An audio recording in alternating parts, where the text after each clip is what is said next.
Aika aikaansa kutakin, sanoi Pässi kun päätä leikattiin. Ja niin on myös teidän aikanne, Mikko ja Annika. Te täytätte nyt teidän yhteiskunnallisen ja geneettisen velvoitteenne. Ja täten julistan teidät mieheksi ja vaimoksi. Voitte allekirjoittaa sopimuksen.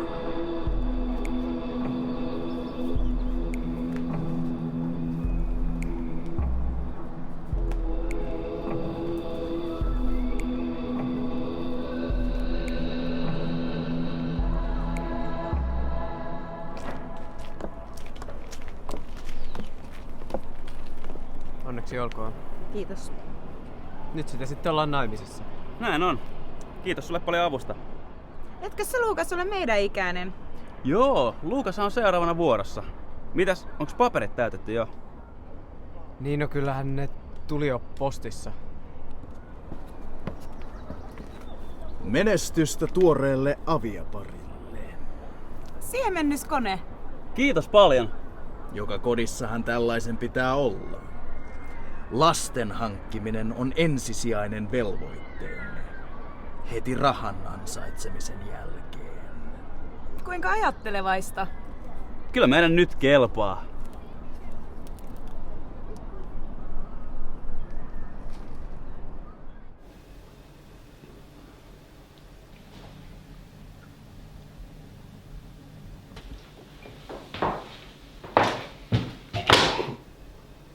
Luukas, mulla olisi sulle uusi tehtävä. Me tarvitaan uusi markkinointisuunnitelma, pelko ei enää myy, me tarvitaan jotain vahvempaa. Okei, no mitä se voisi olla? Eihän ole mitään vahvempaa. Se on sun tehtävä miettiä, mikä myy. Kehitä jotain uutta. Okei, no mä yritän parhaani.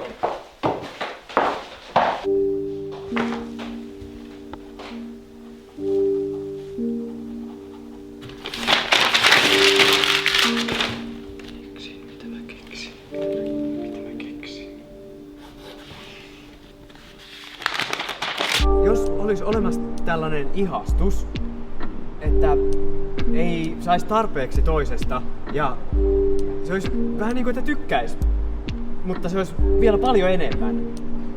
Mä en oikein ymmärrä. Mistä sä puhut? Siis kai teidän välillä on jonkinlainen tunne. Mitä meidän pitäisi tuntea? No sitä ihastusta. Kuulostaa tosi monimutkaiselta. Joo, kuulostaa tosi idioottimaiselta. Siis meillähän on sopimus. Ei se olisi mikään sopimus. Ei se ole mikään sopimus. Se on se tunne, se halu. Siis mulla on kyllä semmonen tunne, Luukas, että sun pitäisi mennä kotiin ja ottaa vähän unta. Kuulostaa tosi sekavalta.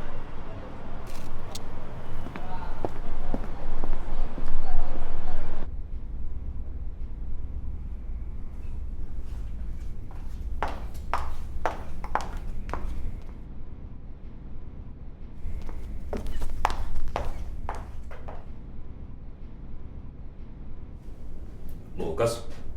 Mulla on teille uusi idea. Ihastus, hullaantuminen. Herätetään kuluttajissa sellainen tunne, joka saa heidät aivan sokeiksi. Jos me saadaan tällainen tunne aikaan, me saadaan kuluttajat ostamaan mitä vaan. Nyt en ymmärrä lainkaan.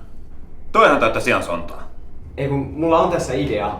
Katsokaa. Jos sulla ei ole mitään ton parempaa tarjota, niin eiköhän tämä ole tässä. Mene vaikka kotiin lepäämään ja otetaan ensi viikolla uudestaan.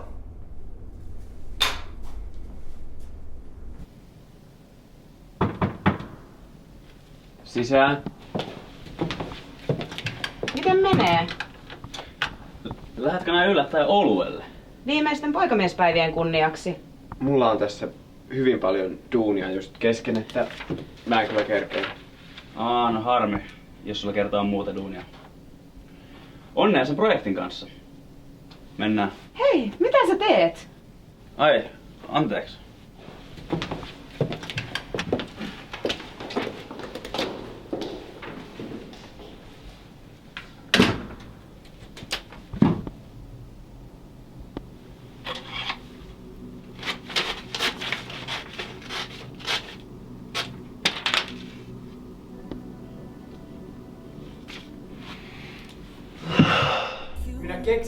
keksin sen. Se on upeinta, hienointa, se on paras asia maailmassa. Se on kaunein tunne ikinä. Rokkaus. Rokkaus! Meidän pitää saada ihmiset tajuamaan, mikä on rokkaus. Mikä? Rakkaus. Rakkaus. Rakkaus ja hemmettiä on rakkaus. Se on ihanin tunne. Se on jotain, mitä kaikkien pitäisi saada kokea. Se on jotain... Eikö teillä ole koskaan tullut sellainen olo, että meillä on jotenkin asiat jotenkin väärin, että voi olla muitakin asioita tärkeämpiä kuin raha tai materia tai... Lukas! Eikö me jo puhuttu tästä? Toinen kerta toden sanoo, mutta ei näköjään sinun tapauksessasi. Meillä ei taida olla muuta vaihtoehtoa. Ei nyt hätiköidä. Yritetään... Ei! Tämä riittää.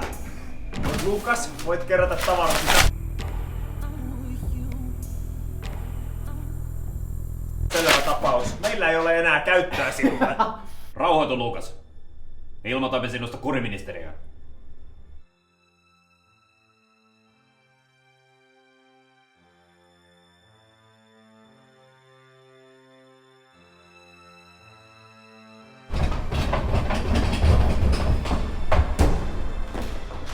Lukas, odota!